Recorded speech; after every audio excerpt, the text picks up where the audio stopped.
Okay. Good afternoon, thank you all for coming. The subject of my oral presentation today will be based on a section of my dissertation.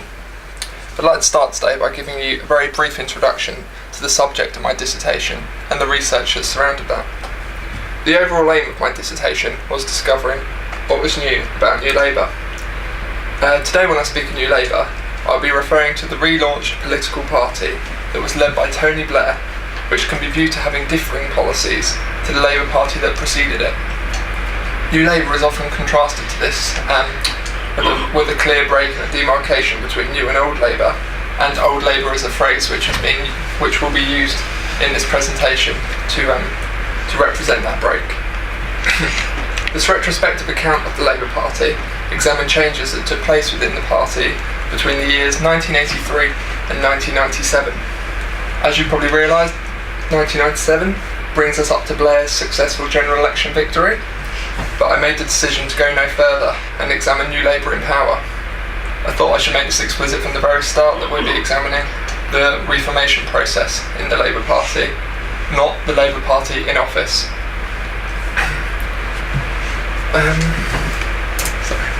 My dissertation was broken down into 3 chapters. One looked at the changes that the Labour Party went through in the years 1983 to 1994 and examined the leaderships of both Neil Kinnock and John Smith. The second chapter focused on Blair's leadership of the Labour Party between 1994 and 1997. Obviously Blair continued to be the leader in 1997, but as I've stated, we will not be examining New Labour in office. The third chapter was an analytical chapter which offered various explanations of what New Labour was. This provided different commentators, different views and different theories, but today, for the sake of this exam, I'll be focusing on a section of my first chapter, the leadership of Neil Kinnock, and I'll be looking very specifically at the relationship of Neil Kinnock and the left of the party. So this will involve looking at the rise of militant in the left of the Labour Party and also examine the role of the Greater London Council.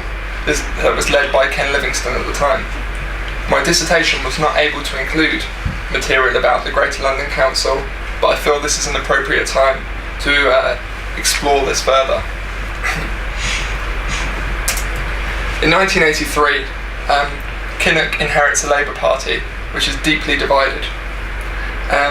I feel that sometimes Kinnock's character, which is forgettable in British political history, so I'm going to provide some background information in case people aren't too sure about, his role within the Labour Party. So, like I've said, Kinnock took the reins of power at a time when the Labour Party was gripped by division. The massive defeat for Labour at the 1983 general election led to a period of soul-searching. Labour MP Eric Heffer at the time said this led to the emergence of the If Only Brigade, who argued that the Labour Party needed to reform itself in order to appeal to larger sections of the electorate. This If Only Brigade opposed the radical left wing of the party. In 1983, Michael Foot had contested that election as the leader of the Labour Party, and the manifesto had been left-leaning in the ideas that characterised it.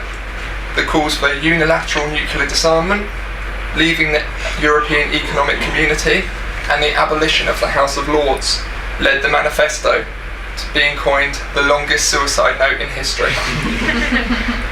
Even though Labour only gained 27.6% of the vote at the 1983 election, a large proportion of the party still believed that left-wing policies were the best way to appeal to the electorate. It must be noted also at this time it wasn't simply down to the squabbles perhaps within the Labour Party that led to the poor election defeat. The increasing popularity of Mrs Thatcher also played a role. The victory in the Falklands War played very much into her favour at the 1983 election, and some commentators argue that it may have not been such a straight out victory for Mrs Thatcher if what I call military adventure in the Falklands had not taken place. Kinnock, though, interestingly, was initially viewed as a leader who had sympathies with the left of the party. but his leadership was soon characterised as a period of reform within the party. Kinnock's own father had been a coal miner. His wife Glenys was part of the campaign for nuclear disarmament, along with Kinnock himself, and yet very quickly Kinnock was doing everything possible to ensure that he became disassociated with the left of the party. His own commitment to nuclear disarmament, though, was still visible at the 1986 conference, where he said, "I am prepared to die for my country. I am not prepared for my country to die for me." But this didn't last much longer. It can be Kinnock's main priorities in his leadership can be summed up. Peter Shaw sums them up as 3 key points. Number 1, reducing the influence of trade unions within the internal party structure, seizing control of the party machinery by placing more authority with the leader, and defeating the left of the party, particularly the militant faction, who were becoming more and more troublesome for the leadership. Even though Kinnock was seen to be a leader with sympathies with the left wing of the party, he found himself battling against this left wing, and the rise of militant is the most explicit version of this. The journalist Michael Crick describes militant politics as descending from Karl Marx, Friedrich Engels, Vladimir Lenin and Leon Trotsky. Militant had long been established in the Labour Party, and it began publishing its paper in 1964, named Militant. Militant's aim was entryism. Their idea was to influence party policy by promoting Marxist and Trotskyist values within the Labour Party. The editor of the newspaper Militant, Peter Taff, made this very clear in the first issue of Militant in 1964, where he said, "The job is to carry the message of Marxism to the ranks of the Labour movement and to its young people. There is room for all tendencies in the Labour movement, including the revolutionary left. Above all, the task is to gather the most conscious elements in the Labour movement, to patiently explain the need for these policies on the basis of experience and events." The effects of militant influence were felt mostly at local party level. The ideas of militant often synchronised with grassroots members and the campaigns that they were involved in. But nationally, militant also made an impact. Excuse me.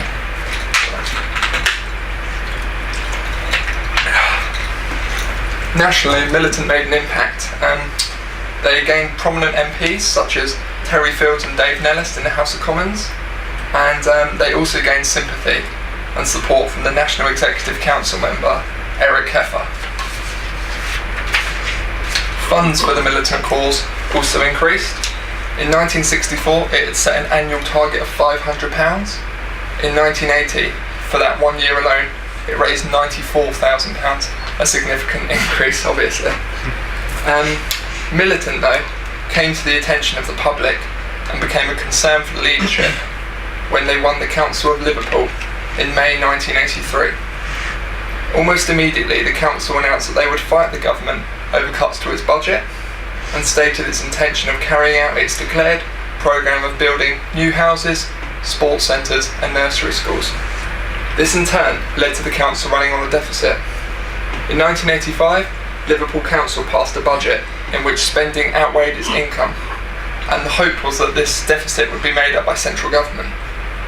But this was not actually the case, and the consequence was pretty awful. It was the forced redundancy of 37,000 Liverpool Council employees.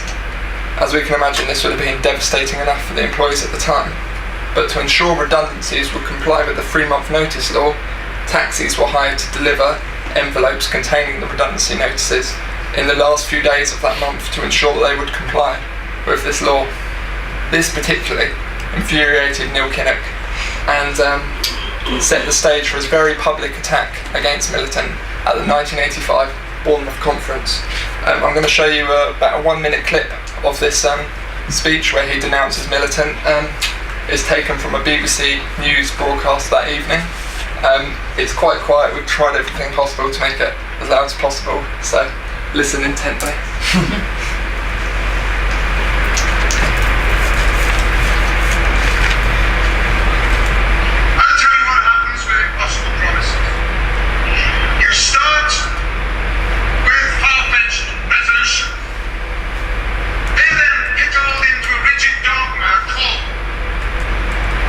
Go through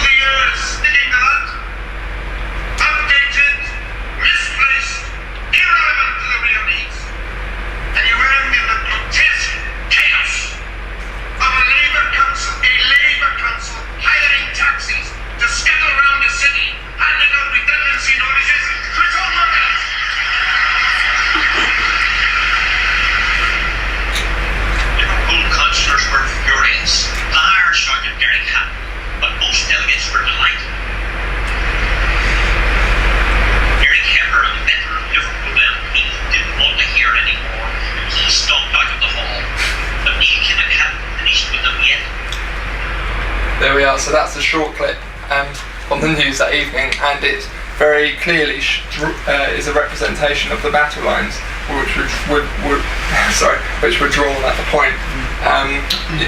Kinnock very explicitly, named the council. Well, he didn't name them, but he pointed to the prime example of Liverpool, and this was, an obvious sort of, what you could say, a declaration of war against militant.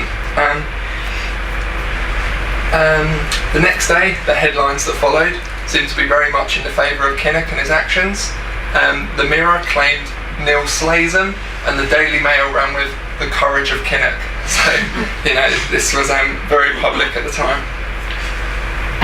Kinnock began procedures to actively remove the militant from within the Labour Party. Between 1983 and 1987, 47 militant councillors were expelled from the Labour Party and faced surcharges. The 2 militant MPs that remained were also expelled. Terry Fields was finally expelled in 1991 because he actually refused to pay a poll tax bill. So Kinnock used the justification saying that lawmakers cannot be lawbreakers, and used that example to get rid of Terry Fields. Kinnock managed to solve the issue of militant in its simplest means: expulsion. But the effects of militant did not just have an effect on the internal politics of the Labour Party, but in fact affected Labour's national popularity. The idea of the loony left became popular in the tabloid papers, and Kinnock's problems did not just stop once he had expelled militant. The Greater London Council, basically, this was a term, the Greater London Council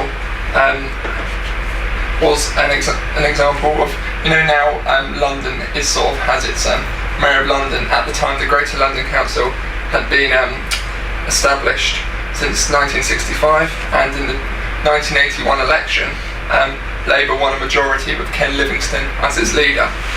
Yet the loony left was a label which was soon slapped on the Greater London Council. The loony left was a term used by the tabloids to describe anyone in the Labour movement who was viewed as having radical left-wing policies.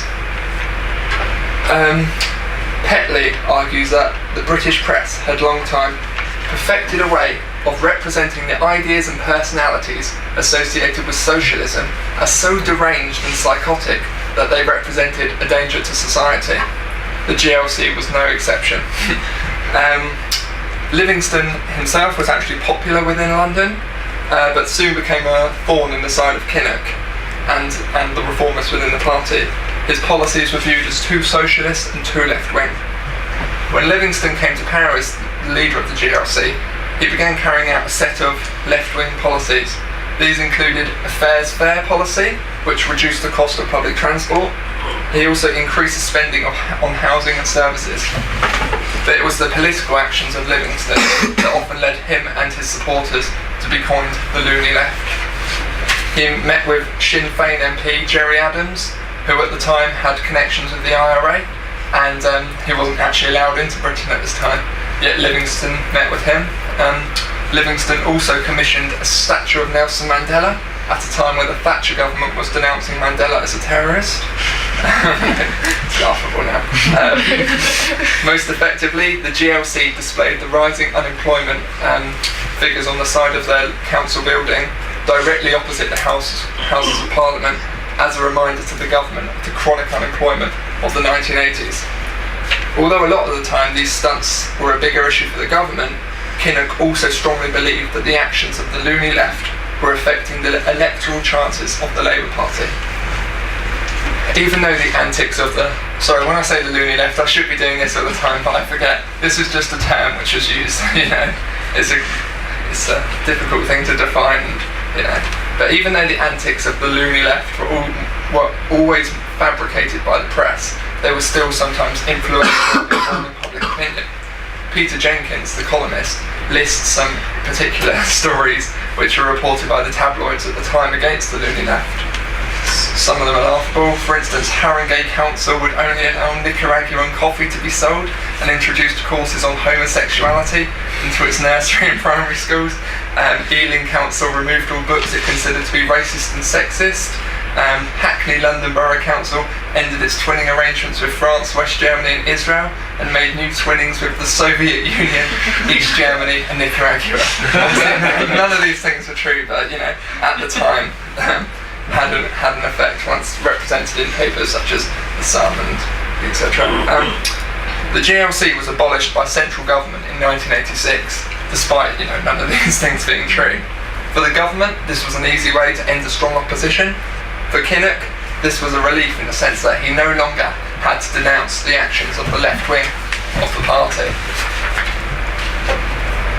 Overall, the removal of Militant from the party by expulsion and the dissolution of the GLC by central government meant Kinnock could continue on a reformist path within the Labour Party. The lack of opposition meant it would be easier to disempower activism and strengthen the position of the leader. This in turn meant his successors could continue to reform the party. This would ultimately lead to the rebranding of the party as New Labour a lot later in 1994, but the idea was to create a distinctive break from the past, a past that was characterised by the loony left and old Labourites. I think Kinnock's expulsion of Militant and his denunciation of the left are very significant in the reformation process of the Labour Party. The authoritative stance shown by Kinnock as a response to Militant became just one of the many displays of authority that would go on to characterise leadership of the Labour Party a lot later. The idea that the leader would stand up to grassroots movements and not necessarily, work in favour of the local constituency Labour parties. This was mostly characterised by Tony Blair, who often, is called sofa government, the idea of moving away from the local party. I think that I'll end my formal speaking there, and these are some interesting points for discussion. How important was Kinnock's contribution to Blair's New Labour? Was disempowering activism inevitable in reforming the Labour Party? And was the left of the party really putting off voters? These were just ideas I came up with. I'm sure other people have completely different questions, and these can just be ignored if they want. Thank you. Bravo.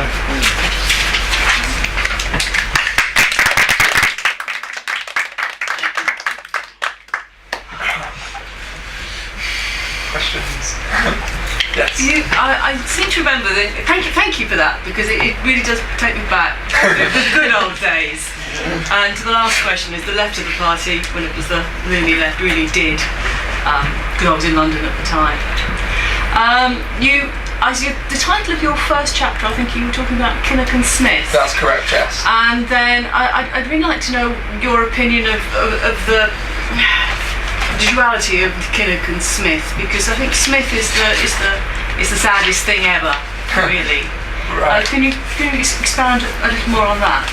So what are my particular views of Smith in regards to the project of reforming the Labour Party? Yeah. Of course, Smith's contribution, his policies can be viewed to differ from Kinnock, yet if we look, there's a continuation of policy.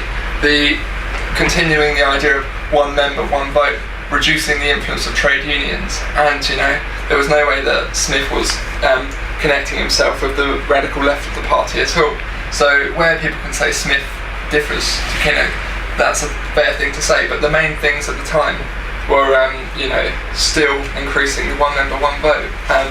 There was an agreement made by Kinnock but carried on with Smith that at the conference members would have more influence than trade unions. By I think 1993 was the year that would take action. So I think I believe that Smith was a reformist and would have carried on the reformist path, whether it would have been as rapidly as Tony Blair would have done it, but I think he was definitely moving in the same direction as Kinnock. Is that? Yeah, no, that's how I see it too.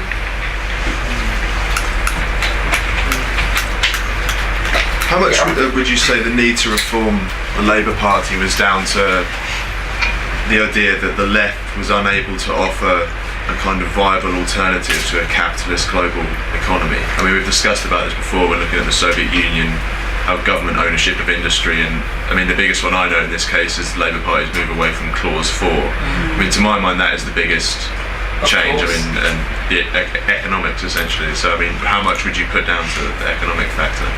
The economic factor, we have to be aware that in the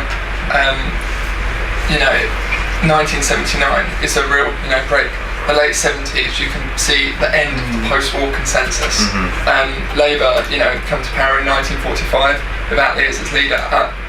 On the wave of the post-war consensus, the idea that the state has a role in securing, the welfare of its citizens.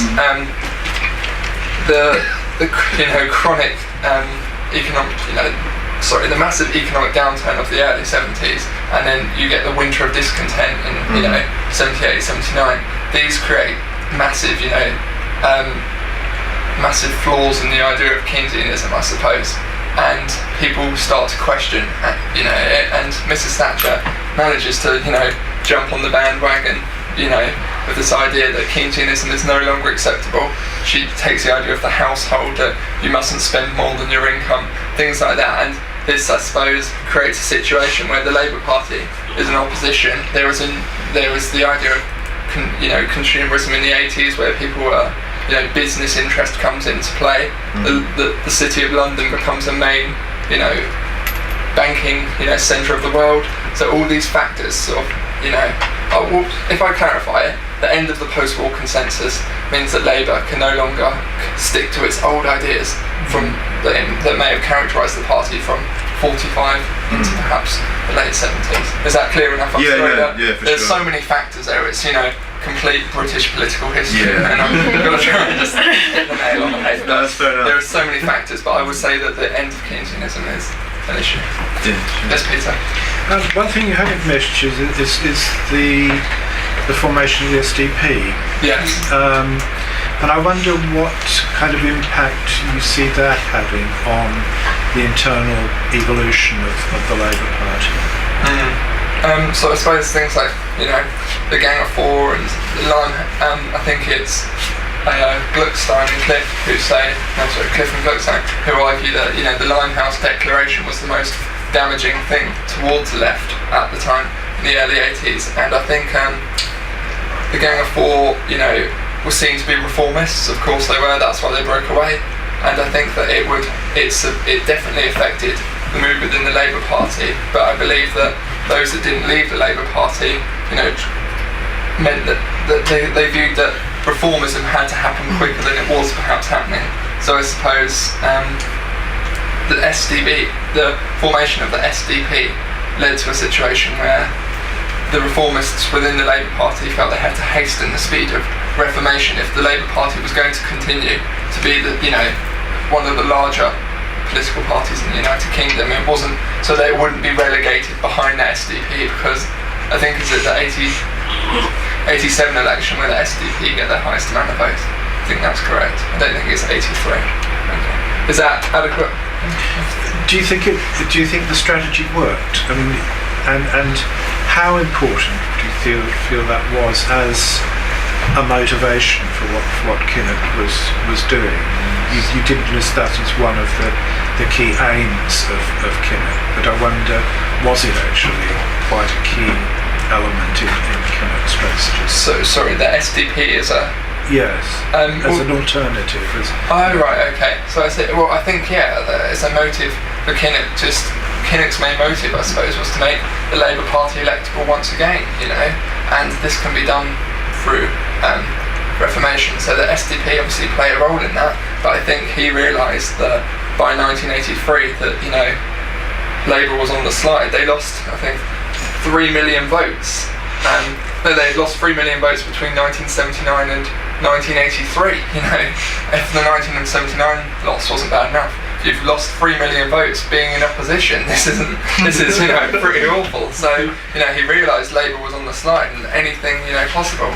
And I think the idea of showing yourself as an authoritative leader as well was important, as the SDP were becoming more in the media. They were being represented as perhaps a credible party in themselves. So Labour had to make sure that they were one of the credible parties with Kinnock as its leader. So.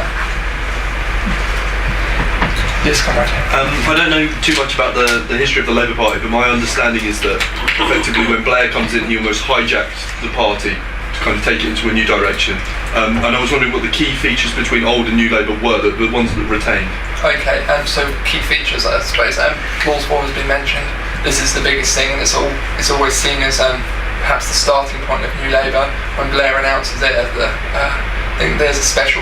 There was a sort of year period where it was being drafted and written, but it's explicitly, at the '95 conference. So it's brought in. So it's brought in under Blair's leadership. Yes. Oh, okay. So Blair becomes leader in 1994, and this is seen to be a key break of the economic policy of the Labour Party. The clause removes, the idea of ownership of utilities and means of workers, and it gets rid of that. And a lot of people, when Clause 4 had been drafted in 1918 by Sidney Webb, a lot of people had seen Clause 4 as Labour's commitment to socialism. It's an extremely debatable point, and it has been debated ever since. But that was seen to be a key break between New Labour and Old Labour. So it's a move from the left towards the centre. Centre, yeah, and some people have gone further and said it's centre right, or if it's centre left, and the idea of a democratic socialism. Some people coin it social democrats. It's one of the things. That's the main policy which tends to be focused on. But there are other things such as the key things that I looked at in my dissertation were reducing the influence of the trade unions by increasing individual membership. Another main point was, the removal of Clause 4 and things that surrounded that, and the reactions perhaps, and local councils and getting rid of the left wing of the party perhaps to try and make it more electable was the main difference. Is that? Yeah. No, sorry. Books are on it. Can I, did someone else want to say? Was that you, Heather? No. You just stretched. Just following on from Conrad just said, or put forward, this assumption that Blair hijacked the Labour Party.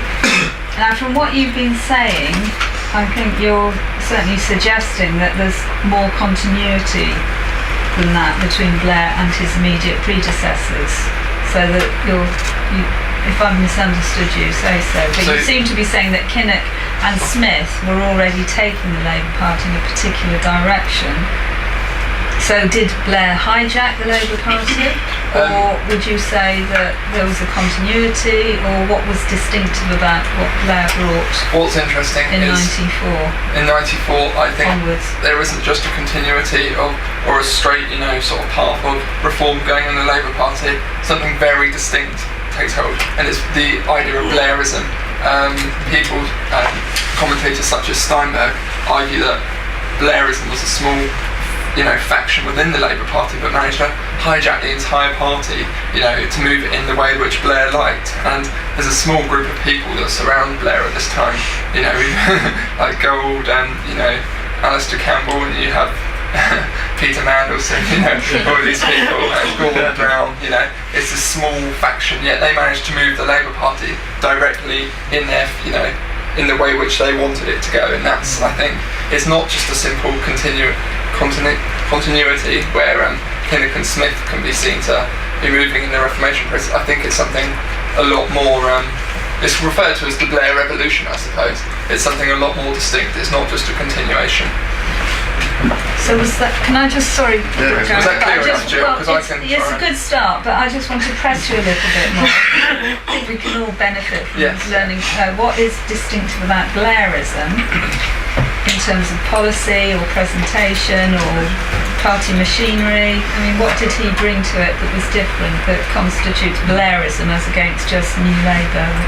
Blairism, I think, bases itself very much on the socio-political theory of the Third Way, which was by Anthony Giddens. And this is, the idea that you can have a third way, the middle road, not in a sort of third way of fascism, the middle road between socialism and capitalism. So the idea that, I think for Blair, the idea was never to challenge complete, inequality or anything like that. He was, keeping the Labour Party as an alternative to conservatism. Yeah, for Blair, it's very much his theory, not his theory, sorry.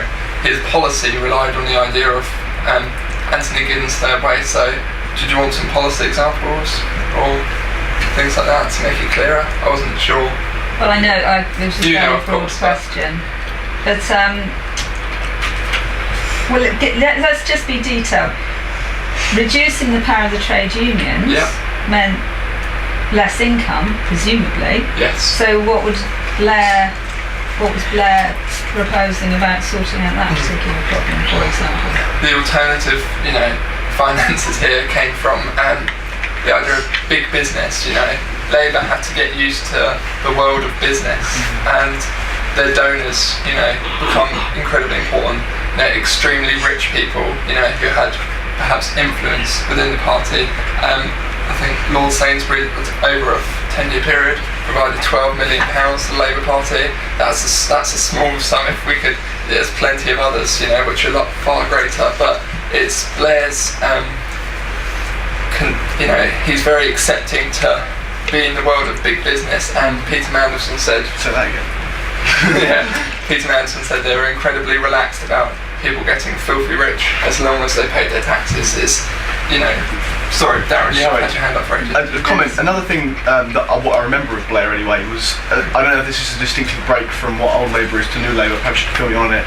Was a sort of inclination towards a paternalistic state. I think Gareth posted a link the other day about Blair introduced so many new laws, like thousands and thousands of new laws, and he always talked about tough on crime, tough on the causes of crime, and I think that. Is that paternalism something that Blair brought along with the razzmatazz of all the socio-economic reform? Was the idea of a state there to look after its people something that was new or to the political dichotomy of Labour, or is it just... I think realistically I'll say that I obviously haven't covered New Labour in government, but I think, as you say,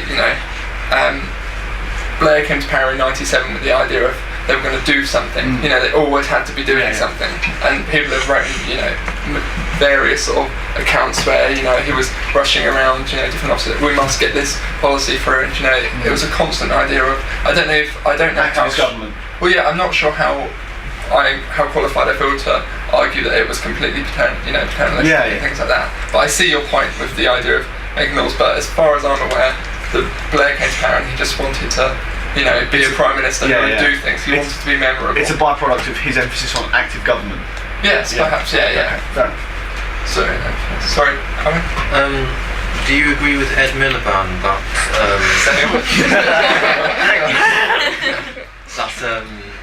it's possible to roll back the Labour Party to old Labour or be stuck in Labour? I'm not sure. I don't think Ed Miliband said he wants to roll back to old Labour. But he said that the New Labour. He said New Labour is dead. Right. But I think he said that as a way to represent a break of the negative connotations that surrounded the Blair and Brown governments, for example. So you think he's going to fiscal irresponsibility is something that's been Are we going to see a new Labour then? A new Labour. I think David Miliband said that now Labour is. This is now Labour. Yes, Gareth, you look very upset by that. Alright. I don't know if you covered it much in your dissertation, but how much did do you know of a political journey did Blair go on himself? Because in the 80s, wasn't he kind of advocating 60% income tax and government ownership of industry? So he himself went on quite a sea change before he led the Labour Party on it as well. Is that the case? I think there's some sort of strange. There's what you would refer to as flip-flopping now. In the 80s, Blair has some policies which I think are similar to, not policies, but his beliefs seem to be in coordination with the leaders. So Kinnock, he seems to argue for the things of Kinnock. He wants a removal away from the left, the party being viewed as a left-wing party. But I think it's only when he becomes leader he really starts to, take radical reformism to try and shift the party, to the centre, I would say. I don't actually know too much about Blair in his very early years, but I'm aware that he was a supporter of Kinnock at the time. Right, okay. Yes, Peter. One of the things that suggested that the consequence of Blair's leadership of the Labour Party is the hollowing out of the Labour Party. And I wonder whether you would see that as a process that was actually beginning under Kinnock. Sorry, did you say hollowing? The hollowing out of the Labour Party. What do you mean by removing that idea of activism? Is that what you're referring to? Yes, I mean that's certainly one element of it. Yes. So I suppose I refer to Blair, being able to ignore the ideas of grassroots members and things like that, and I believe that this began early on. The idea of the constituency Labour Party, the small Labour parties in constituencies, were seen to be becoming outdated. I believe Peter Mandelson in 1996 argued that the influence of party loyalists had to be weakened by introducing new members with perhaps business interests. But I think hollowing out is, I suppose, a term. I think Lees and Panitch call it disempowering activism. The idea of removing an opposition within the path, inside the party, getting rid of division and just placing more authority with the leader. I believe that this is something that's that began with Kinnock and was most characterised by Blair. So, is that what you sort of were referring to? Yes. Okay. And I wondered too whether it's sort of represented by change in the role of the party conference, for instance. Yes. Which is much more now about presenting a particular image rather than actually working on policy or working on internal domestic democratic processes within the party. Yes, Peter Shaw writes that Kinnock was set on removing the formation of party policy away from the conference. The annual conference had previously, I don't know if everyone knows, had been a place where policy could be decided on, and the 1983 manifesto was actually viewed as a manifesto which was made by the members and delegates and members of local Labour parties and stuff. So I think the role of the annual conference definitely changed, and before the 1992 election, Kinnock, it becomes a show of the strength of the leader. He arrives by helicopter, and this and all these bizarre things. Pop stars are there, giving a sort of verdict on Kinnock and that, and the role of conference and these big meetings changes. So. Sure. Yeah. What you were just saying about Kinnock's great razzmatazz of the '92 election, anticipating winning the election, which he didn't. But some commentators have said that New Labour was really modelling, presenting the Labour Party as something more like the American Democratic Party. Is that a view that you looked at, or? I think I came across it by, I think Stella Ticknell makes that point, and I suppose at the time Clinton and people like that were seen to be third way reformists, perhaps, and Blair had a very close relationship with Clinton. So I believe there was a sort of idea to move it towards the democratic style, party. It was, and what's interesting is Blair always said we have, a heritage that our party grew out of trade unions and that, but we're not gonna reflect on that too much. We're gonna move forward, and that's like the Democrats in the sense that there's no sort of there's a constant change in policy. There's no sort of real loyalty to issues from 100 years ago and things like that. So in that respect, it's a view I've looked at, but I wouldn't say I've read books on it and whatnot. So yes, please. At the beginning, you drew attention to the things that you covered in your dissertation, and I just wonder if I could ask you about something that was listed there that you haven't talked about here. You said that in chapter 3 you dealt with the question of what theories were appropriate for interpreting this material. And I wonder if you could just say a little bit about the theoretical approach that you took to analysing the material. There were a lot of different theories I looked at in trying to understand New Labour.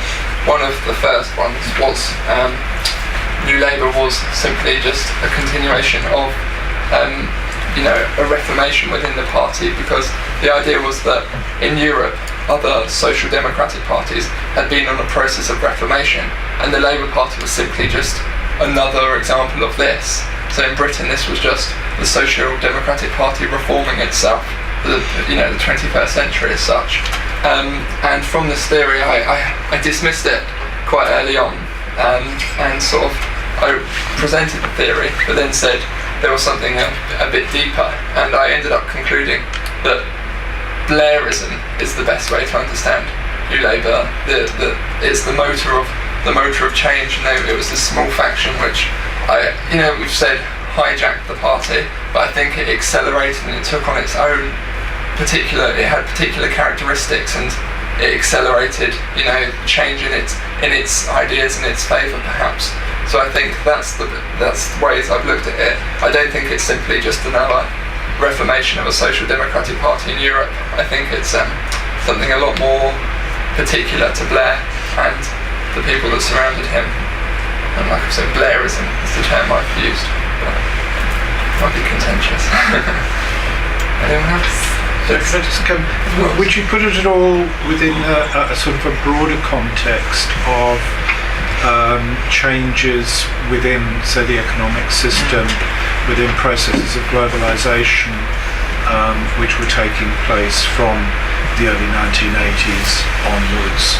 There was some major transformations taking place in the international economy, for instance, during the 1980s. You bring up a very good point, and I tried not to talk too much about the effects of Thatcherism, but we have, the transformation of the Labour Party has to be viewed in regards to responding to Thatcherism. Creates an entirely different economy. The Big Bang under Mrs. Thatcher deregulates the banking sector of London, and Labour found itself in a position where if it came to power, it could not just reverse the changes. The idea is that the changes under Thatcherism were now irreversible. It's very important. Globalisation is something Blair is very fond of. He writes a book in '96 called New Labour, New Britain, I think, and he talks very much, and he's very for the ideas of communication globally, trade and things like that. So yeah, it's Thatcherism and the global economic change and the national economic change, because we have to remember that industry and manufacturing had been declining since the late 1970s, and Gregory Elliott refers to the process that happens as class de-alignment. Labour can no longer be a party for the working classes, because the traditional manufacturing working classes are on the decline. So in theory, the Labour vote would just decline with that. So Labour found itself where it had to appeal to larger sections of the electorate, and this is a response to the global economic shift which had perhaps happened. So. Anyone? Can I just, on the note that you just struck, right at the beginning you had the conditions that Kinnock inherited. I can go back if it's... Well, no, I remember it said the miners' strike. Yes. Which in a sense frames some of the things you just said about the change in the industrial working class, for want of a better word. And that, I wondered how you thought that moment of defeat of a trade union struggle I think the miners... fed into it all. Yes. The miners' strike is significant because before the early 80s, Labour leaders would be behind almost every strike which was happening, but now Kinnock found himself in a time where he could, stealing someone's quote here, where he could not condemn Scargill nor applaud him. He could not be on Scargill's side. He had to be seen as in the middle here, and this a lot of the time the miners' strike not having the support of the shadow cabinet and Kinnock led to much sort of disapproval of Kinnock himself. But I think the miners' strike is a point in the history of the Labour Party where the interests of the manufacturing working classes starts to there's a significant shift away from Labour as a party for the working classes and the class of labour, and Kinnock realises this, and to try and keep I don't want to say keep popular to try and ensure his popularity and that Labour might stand a good chance at the 1987 election, he moves he doesn't actually fully support the miners' strike And like I said, he couldn't condemn Scargill either, because at the end of the day we have to remember that the Labour Party's 72% of funding, the Labour Party came from the trade unions in 1982. This is significant, and the Labour Party is recently found itself in a situation where it's receiving large sums of money from trade unions still, and it's having to try and justify this relationship and funding. So. Oh, Thank you very much.